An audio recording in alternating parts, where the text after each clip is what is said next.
Let's talk about tools. So if you work with tools, you'll know that there's always one or two tools that you use more than anything else. For me, it's this, the humble Dremel tool. Over the past 17 years that I've had this thing, I think I've done more with this Dremel tool than I have with probably just about every other tool combined, with the exception of maybe a drill. If I did not have this tool, I think I'd probably be like a fish on Mount Everest, or maybe a vulture.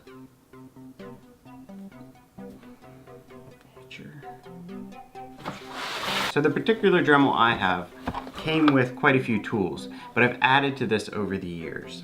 Let me point out just a few that I really like. A cutoff disc. Cutoff discs are extremely helpful in cutting aluminum, steel, titanium, rocks.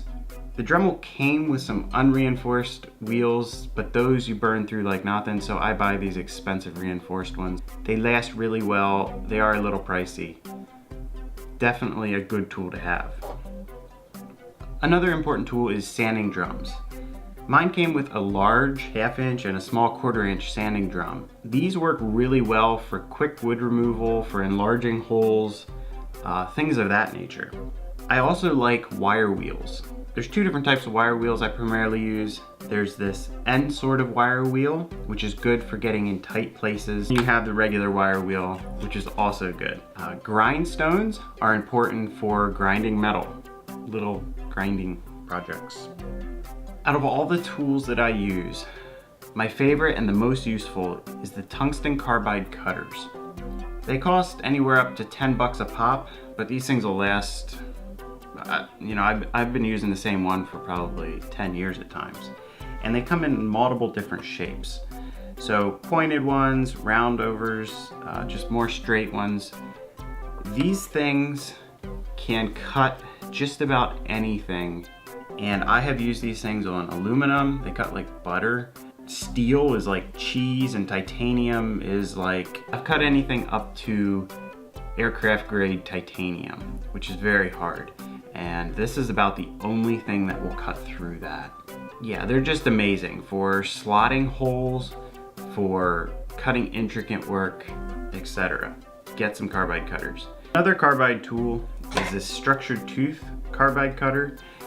It's more like a bunch of little points. This is mainly for cutting wood. I can use this to route grooves, things like that, in wood. It removes a fair amount of wood pretty quickly. I also like diamond burr bits. These are pretty cheap ones, but even the expensive ones wear out real quick, so I just buy cheap ones at Harbor Freight. But they'll work on pretty much anything. My tool also came with this handy flex tool attachment. This basically turns your Dremel tool into a dentist drill. Although Dremel says not to use it for dental applications, as if somebody has tried that. This allows you to get into tight places that you can't get in with the normal Dremel tool. You just screw it onto the Dremel tool, attach your bits on the end of the flex shaft, and you can go. Bit changers are real easy on this tool. Lock the collet with this pin, you unscrew the collet, put your bit in, tighten the collet back up, and you're ready to go. My particular model is the variable speed model, which means I can run between 5,000 and 30,000 RPMs. And the speed you run all depends on what your application is. Some bits you want to run slower than other bits. Generally, if you're running in and it bogs down, just turn that knob up a bit and it'll cut right through whatever you're doing. Cut right through. It's not a dangerous tool. I've only cut myself. So what can you do with this thing? Pretty much anything you want. I've done everything from jewelry to carving to finishing to cleaning adhesive off of the back of my car. I mean, you can literally do so many things with this beyond what you could ever imagine. When I got it, all I thought I could do was cut railroad track. Yeah, I don't even think I've ever done that. So what have I made?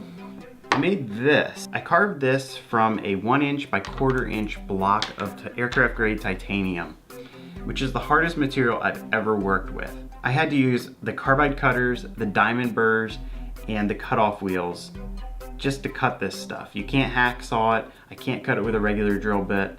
I had to use carbide on everything. When I was done, I actually polished it with the buffing wheels, and that gives it the real nice sheen. This thing was exclusively made with the Dremel tool. I mean, it's one of these tools that, let me put it this way. Just about every single project I have done since I bought this thing involves this thing. Now, are there other ways to do the things that I can do with the Dremel?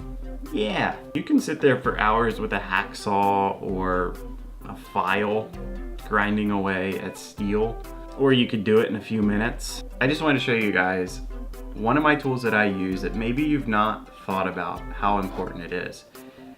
I would say a drill is probably more important than this, but after a drill, make sure you have a Dremel or some other sort of rotary tool. The tool itself is not expensive. You can pick these up for probably 50 bucks at the lower end, closer to 100 on the high end. But the tools themselves will cost a bit. 5 cutoff discs, for instance, is about 5 bucks. A carbide cutter, maybe 8. Once you have the tools, you have them, and the thing becomes infinitely more useful to you. If you are interested in this product, I do have a couple links to some Dremels I like down in the descriptions and some of the bits. Those are using my Amazon affiliate link, so I get a little kickback if you use that. You pay the same price, but I get a little bit of support, which is great, helps me make these videos. So check out those links below. Now Dremel just has to hit me up. But really, I stand behind their product a lot. This thing has not failed me. I don't even think I've changed, well, I know I haven't. I haven't changed brushes in this thing, and it has worked flawlessly since the day I bought it. I know this video is a little different, guys. Hang in there. This is the first in a series I kind of want to start on my tools, what I use, just to show you guys what I use, what it can do, and why I choose to use it. I am working on some bigger projects. That's the reason I don't have a regular project video this week, but we will be back on the normal schedule with a project next week. And then after that, these bigger projects will start rolling through, so we'll get those out. That's pretty much it for this week. Subscribe as always. You can like this video, you can comment down below, and I will see you guys next week. That's it.